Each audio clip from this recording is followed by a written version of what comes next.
Heddiw yma, banana bread a cream cheese icing.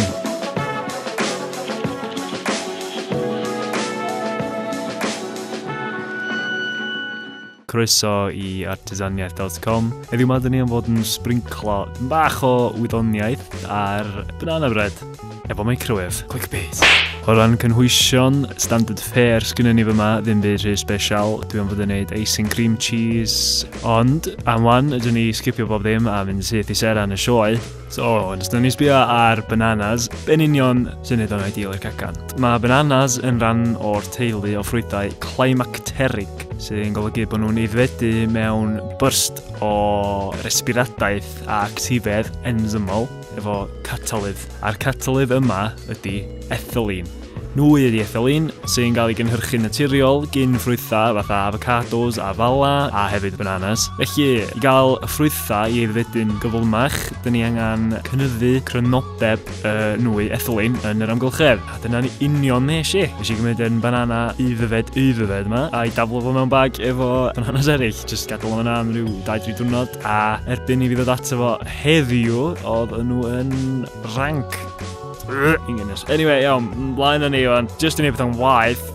Dyn ni'n gorfod roed yr bananas yn y microwave. Dyna mae dda iawn i ogla'r gegin wrth gwrs, ond be mae hynna yn mynd i neud ydy chosi celloedd y banana i ryddhau y dŵr sydd wedi dal yn nhw i gyd. Ar ôl hynna, dyn ni eisiau daflu nhw fewn i sydd a gadael dŵr na i dreinio off i gyd. A ia, just gadael hwnna am ryw chwarter awr bach, a dyn diwedd dyliach di gael dipyn go lew dŵr allan nhw. So, dwi'n 120 a 180 gram eich. Os wyt ti'n rhoi hwnna ar y stof wedyn, dyn ni am wneud syrup banana allan o'r sydd yma. Ddiwsio fo lawr i 60 mil, styru fe gyd fewn, wisgo fe fewn. A na chdi, rili, dyna di'r unig ran anodd. Ar ôl hynna, dwy siwgr, vanilla a menyn hydawdd i fewn i'r banana. Wisgo hwnna'n smooth. A diolch ar y cynhwysion sych i gyd wedyn. A ffwldiwch o fewn. Ti'n isio gor-gymysgu cacan nuggets, gluten eto de, diawl. Ie, dwi dal efo streaks o flawd a stwff dal yn y gymysgedd mynna ffain. Ie, fewn i tyn efo, wwan da chi'n gweld bod fi di sylwyd bod fi gennym fi ddim digon o le yn tyn fi, clyfar iawn. So gwych chi wers bach ychwanegol mewn sydd i improvisio tyn newydd. Isio ffoil a dim bach o baking paper, tyn ytha support de.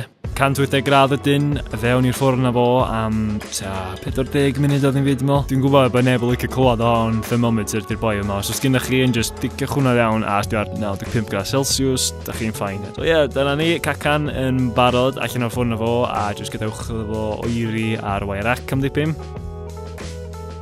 Gyn eich hori fo. Os mae'n siŵr ni'n gymryd awr i chi, pan gymryd hir i fi, nes i hori fo fewn i cylchod bach del. Gyd mewn tre bach. A fe'n i'r freezer efo nhw. Dwi eisiau iddyn nhw galedu fyny bach mwy. Fe'r ffaith bod yr arwynaf yn oer helpu'r icing setio'n sydyn. Tra mae hynna'n y freezer wes i gael ymlaen a mynd amdani efo'r icing. Just cymryd yr soft cheese a wisgo efo yr icing sugar. Dal neu mes. Syniad yn ôl yr olew yma oedd bod y ffaith bod o'n unsaturated fat yn mynd i chosi i'r icing fo mwy hwlyf a solid. Rhai icing sy'n soft, ond eto os mae'n tofi, unwaith mae'n di mynd ar a ni'n just aros fel wedyn yn fel. Os ydych chi'n cnesu'r icing i fyny i tua tymeriad corff, o chi'n cael rhywbeth oedd yn llifo yn hawdd. Dyna oedd y theory anyway, obviously fel ydych chi'n gweld, pryn nes i actually neud o, oedd o ddim mor hawdd. A ar y tro cyntaf nes i ddiweddu fyny yn cael o'n oeri'r hyffast yna fi, nes i'n cnesu fel digon. Ailwaith nes i drifo eto, ond anghofio cymysgu fo'n iawn, so chdi'n trio porio fo. A yna rhai bits yn just sythu allan o'r beth eraill ydyn cogio. So ddim yn ideal i gael finish da yma di.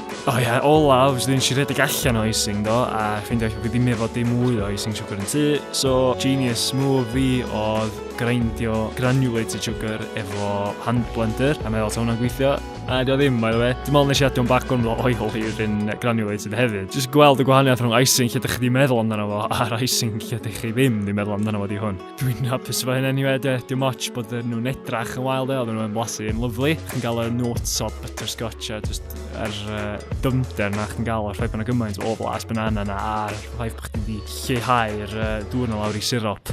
walnuts na, ffantastig, jyst rhoi crunch bach neis i chdi. A wrth gwrs, yr icing ei hun oedd yn lyflu. A dwi'n wedyn, nath nhw dal cadw i siap, so dwi'n bles iawn efo hynna, a swn i ond di neud mwy o icing, a di bod bach mwy am neddgar eich, a bach mwy o sgil, obviously. Swn i'n mynd heb di cael cacenni reit neis ar olwg, so gewch chi carrot cake neu rhywbeth yn y dyfodol efo'r un peth yn y bos sy'n edrych ystynnig, ond am wan, nid yr bara banana ar dro.